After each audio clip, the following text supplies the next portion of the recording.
Tak je to tak, že vlastne v hudbe dáme to na papier a vlastne, ale aj ten text pretavíme do tej hudby vlastne. Čiže ty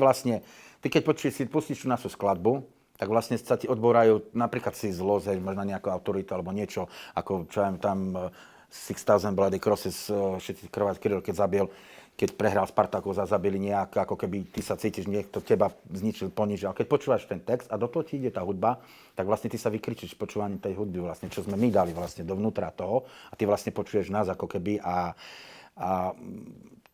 myslím, že tá hudba je oveľa lepšie odreagovanie a je ako ísť a